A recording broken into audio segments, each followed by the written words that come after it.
ஆண்டவர் உங்களோடு இருப்பாராக.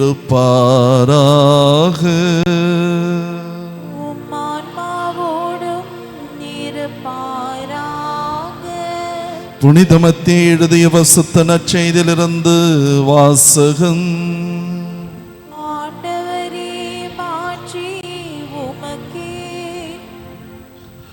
அக்காலத்தில் இயேசு தம் சீடரை நோக்கி கூறியது, விபச்சாரம் செய்யாதே என கூறப்பட்டிருப்பதை கேள்விப்பட்டிருக்கிறீர்கள். ஆனால் நான் உங்களுக்கு சொல்கிறேன், ஒரு பெண்ணை இச்சையுடன் நோக்கும் எவரும் தம் உள்ளத்தால் ஏற்கனவே அப்பெண்ணோடு விபச்சாரம் செய்தாயிற்று. உங்கள் வலக்கண் உங்களை பாவத்தில் விழச் செய்தால் அதை பிடுங்கி எறிந்து விடுங்கள். உங்கள் உடல் முழுவதும் நரகத்தில் எரியப்படுவதை விட உங்கள் உறுப்புகளுள் ஒன்றை நீங்கள் இழப்பதே நல்லது. உங்களது வலக்கை உங்களை பாவத்தில் விழச் செய்தால் அதையும் உங்களிடமிருந்து வெட்டி எறிந்து விடுங்கள். உங்கள் உடல் முழுவதும் நரகத்திற்கு செல்வதை விட உங்கள் உறுப்புகளுள் ஒன்றை நீங்கள் இழப்பதே நல்லது. தன் மனைவியை விலக்கி விடுகிறவன் எவனும் மனவிலக்கு சான்றிதழை கொடுக்கட்டும் என கூறப்பட்டிருக்கிறது. ஆனால் நான் உங்களுக்கு சொல்கிறேன், எவரும் தம் மனைவியை பரத்தமைக்காக அன்றி வேறு எந்த காரணத்திற்காகவும் விலக்கிவிடக்கூடாது. அப்படி செய்வோர் எவரும் அவரை விபச்சாரத்தில் ஈடுபட செய்கின்றனர். விலக்கப்பட்டோரை மனப்போரும் விபச்சாரம் செய்கின்றனர் என்றார். இது கிறிஸ்து வழங்கும் நற்செய்தி. கிறிஸ்துவே உமக்கு புகழ்.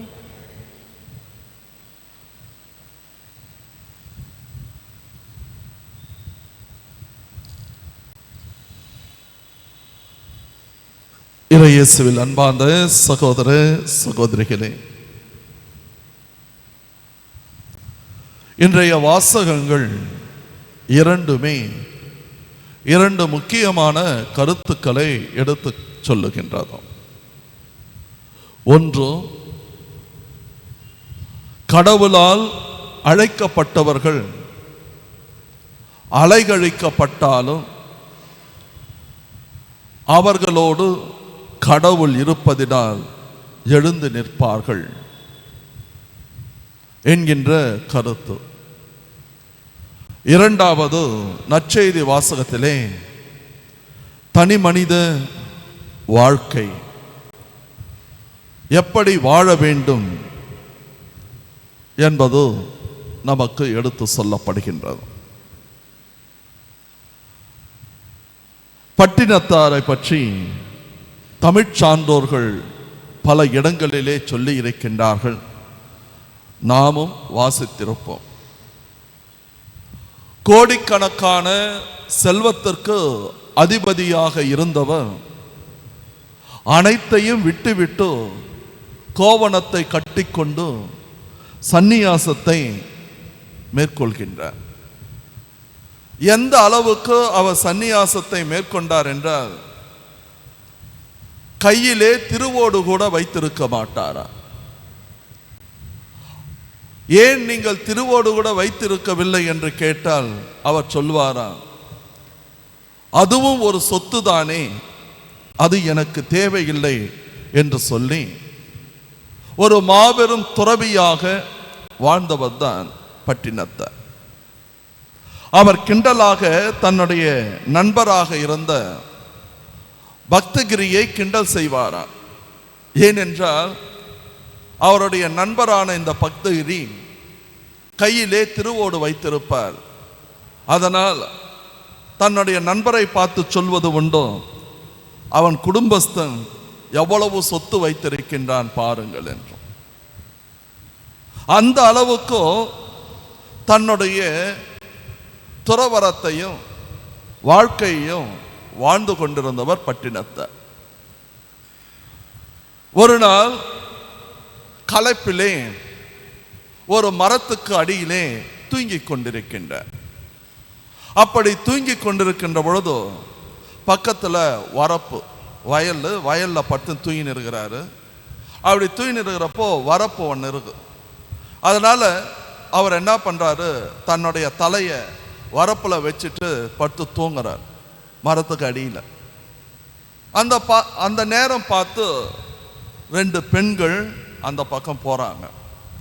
அப்போது ஒரு பெண் சொன்னாலாம், பாத்தியா உண்மையான சன்னியாசி வெறும் கோவணம் மட்டும் கட்டிக்கிட்டு எதுவுமே இல்லாமல் தூங்கி நிறுகிறாரு, இவர் இல்லவா உண்மையான சன்னியாசி அப்படின்ட்டு ஒரு பெண் சொன்னாலாம். அப்போது இன்னொரு பெண் சொல்லிச்சான், என்னத்த பெரிய சன்னியாசி, சன்னியாசியான பிறகும் பாரு அவருக்கு சுகம் கேட்குது, அவருடைய தலையை எங்கே வச்சிருக்கிறாரு பாரு, வரப்பு மேலே வச்சு தூங்குறாரு அப்படின்ட்டு இவங்க 2 பேரும் கமெண்ட் அடிச்சுட்டு போகிறாங்க. போன உடனே இந்த வார்த்தைகள் பட்டினத்தாரை ரொம்ப மனசை கஷ்டப்படுத்துது. ஐயோ நம்ம தப்பு பண்ணிட்டோம் போல இருக்கு, நம்ம ஒரு தப்பான உதாரணத்தை கொடுத்துட்டோம் அப்படின்னு சொல்லிட்டு இவங்க என்ன பண்ணுறாரு, தலையை அந்த வரப்புலேருந்து எடுத்துட்டு சாதாரண அந்த வயலில் தூங்கி நிற்கிறார். போன பெண்கள் அந்த வழியாக திரும்பி வர்றாங்க. திரும்பி வர்றப்போ மறுபடியும் ஒரு பெண் சொல்கிறா, பாரு நீ சொன்ன அந்த வார்த்தையை கேட்ட உடனே அவர் தன்னையே மாற்றிக்கிட்டாரு, எவ்வளோ நல்ல சன்னியாசி அப்படின்ட்டு. அப்போ இன்னொரு பெண் சொல்லிச்சான், ஆமாம் இந்த ஆள் சரியான கள்ள சன்னியாசி, ஏன்னா பேசுறத ஒட்டு கேட்குறாரு பாரு, இந்த ஆளெல்லாம் சன்னியாசியாக இருந்து என்னத்தை செய்ய போகிறாரு அப்படின்னு சொல்லிச்சான். இதை கேட்ட உடனே பட்டினத்தாருக்கு ஒன்றுமே புரியல, என்னடா பண்ணுறது அப்படின்னு சொல்லிட்டு ஏஞ்சி உட்காந்துட்டாராம் தூங்கத.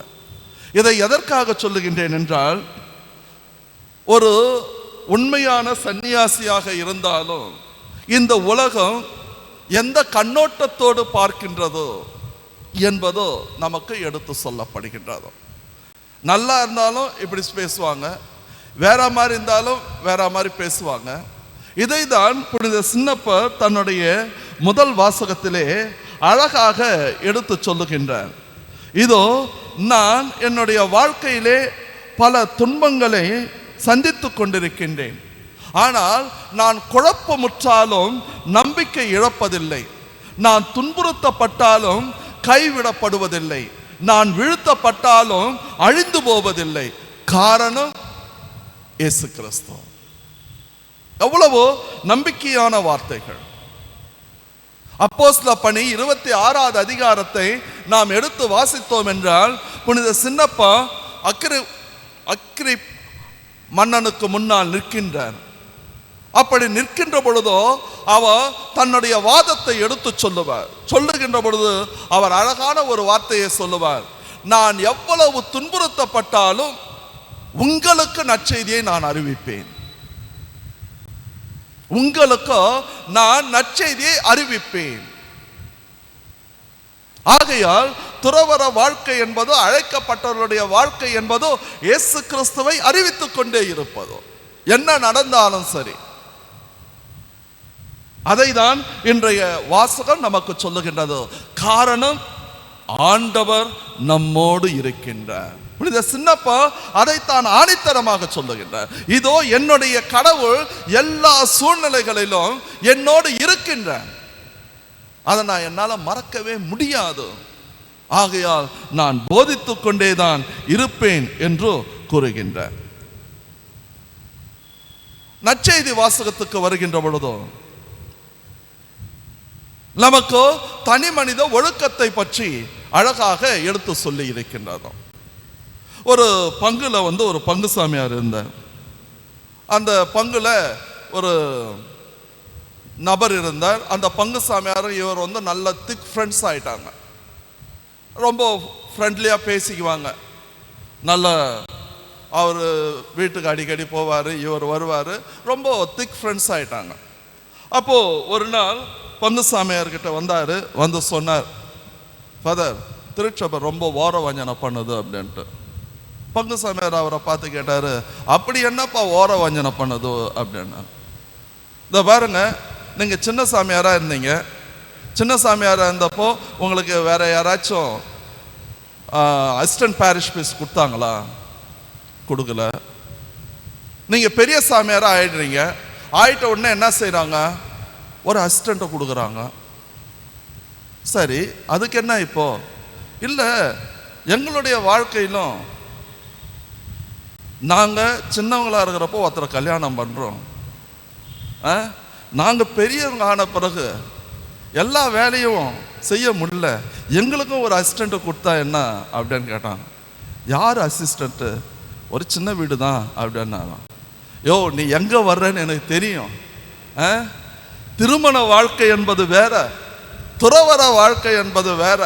இதை நல்லா புரிஞ்சுக்கோ.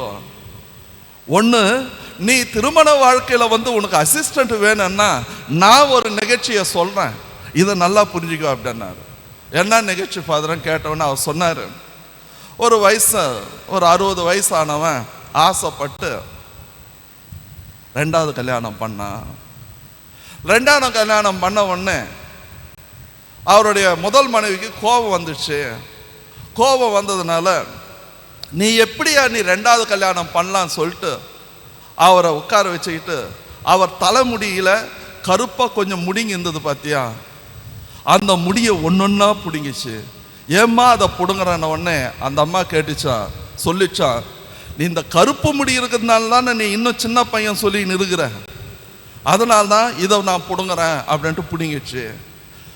அதே சமயத்தில் அந்த சின்ன பொண்ணு வந்தது, ஐயோ உங்களுக்கு வெள்ளை முடி ரொம்ப கிடக்குது, இந்த வெள்ளை முடி இருந்ததுன்னா உங்களை வயசானவங்க சொல்லிடுவாங்க அப்படின்னு சொல்லிட்டு அந்த அம்மா என்ன பண்ணுச்சு, இருக்கிற வெள்ளை முடி எல்லாம் புடுங்கிச்சு. கடைசியில் அவர் மொட்டையாக கிடக்கிறாரு. அதனால வாழ்க்கையில் கடவுள் உனக்கு யாரை கொடுத்துருக்கிறாரோ அவரை கடைசி வரைக்கும் சந்தோஷமாக வைத்து கொண்டோ வாழ கற்றுக்கொள். இன்பத்திலும் துன்பத்திலும் உடல் நலத்திலும் நோயிலும் நான் உனக்கு கணவனாக இருப்பேன், நான் உனக்கு மனைவியாக இருப்பேன் என்று கடவுளுக்கு முன்னாலேயும் அந்த ஆலயத்திலே இருந்த அனைவருக்கு முன்னாலேயும் கடவுளின் பிரதிநிதியாக இருக்கின்ற குருவுக்கு முன்னாலேயும் நீ சத்திய பிரமாணிக்கம் செய்திருக்கின்றாய். அந்த சத்திய பிரமாணிக்கத்தை கல்லறைக்கு செல்லுகின்ற வரை காப்பாற்றும். ஏனென்றால் குடும்பங்கள் தான் இந்த சமுதாயத்தின் உயிர் நாடி. குடும்பங்கள் நன்றாக இருந்தால்தான் ஒரு சமுதாயம் நன்றாக இருக்கும்.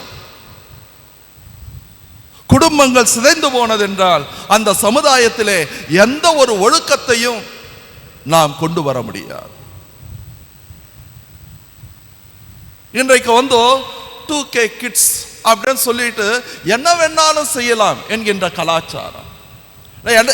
எதை வேணாலும் பண்ணலாம், ஒரு பயம் இல்லை, ஒரு பக்தி இல்லை, ஒரு மரியாதை இல்லை.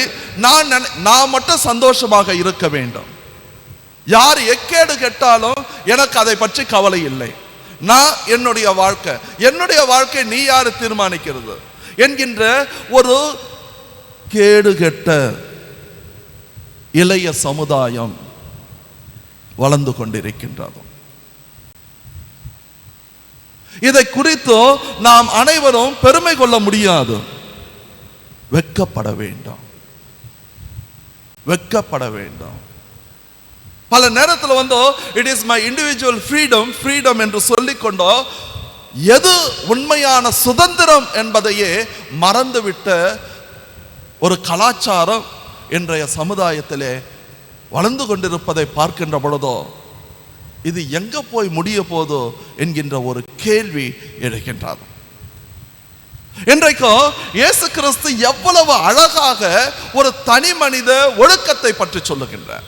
இயேசு கிறிஸ்துனுடைய வார்த்தைகளே நாம் அப்படியே இன்னைக்கு கடைபிடிச்சோம்னு நினைச்சீங்க, பாதி பேர் முண்டங்களா தான் இருப்பாங்க. ஆனால் அந்த தனி மனித ஒழுக்கத்தை இயேசு கிறிஸ்து எதிர்பார்க்கின்றார். அப்படி இருந்தால்தான் அனைவரும் நிம்மதியாக வாழ முடியும், அனைவரும் சமாதானமாக வாழ முடியும், அனைவரும் சந்தோஷமாக வாழ முடியும். இன்றைக்கு இந்த போதை கலாச்சாரம் எப்படி வந்து கொண்டிருக்கின்றதோ, போதைப் பொருட்கள் சர்வசாதாரணமாக எப்படி இளைய சமுதாயத்தை கெடுத்துக் கொண்டிருக்கின்றதோ, அதனால் ஏற்படுகின்ற தீமைகள் என்ன? வீட்டில் நாம் பெற்றோர்களாக இருக்கின்றோம், பெற்றோர்கள் பெரியவர்களாக இருக்கின்றோம். நாம் நம்முடைய பிள்ளைகளுக்கு இதை சொல்லிக் கொடுக்க வேண்டும். அடுத்தவன் என்ன வேணாலும் பண்ணட்டும், நீ ஒரு கிறிஸ்துவ பையன், ஒரு கத்தோலிக்க பையன், நீ இப்படிதான் வாழ வேண்டும் என்று நாம் சொல்லிக் கொடுக்க வேண்டும். அதை தான் இன்றைய வாசகத்திலே ஆண்டவர் இயேசு கிறிஸ்து நமக்கு சொல்லுகின்றார். தனி மனித ஒழுக்கம் ரொம்ப ரொம்ப முக்கியமான ஒன்று. இன்றைக்கு இது தாரை வார்க்கப்பட்டு கொண்டிருக்கின்றது. நாம் எப்பொழுது தனி மனித ஒழுக்கத்தோடு வாழுகின்றோமோ அப்பொழுது கடவுள் நம்மோடு இருப்பார். நமக்கு 1000 கஷ்டங்கள் வந்தாலும், துன்பங்கள் வந்தாலும், வேதனைகள் வந்தாலும் நாம் கைவிடப்பட மாட்டோம். இதை நம்ம புரிஞ்சுக்கணும். புனித சின்னப்பருடைய வாழ்க்கையில அதை அனுபவித்தார். அதே போல நாம் கடவுளுக்குரிய பிள்ளைகளாக இருக்கின்ற பொழுதோ கடவுள் நம்மை விட்டு பிரிய மாட்டார். இதை நாம் புரிந்து கொள்வோம். நம்முடைய வாழ்க்கையிலே இந்த கடவுள் நம்மை வலக்கரம் கொண்டு வழிநடத்துவார் என்பதை அறிந்து கொண்டு தனி மனித ஒழுக்கத்தோடோ இவர் நம்மை கைவிடாமல் இருப்பார் என்கின்ற எண்ணத்தோடோ தொடர்ந்து இந்த திருப்பலியிலே ஜெபிப்போம்.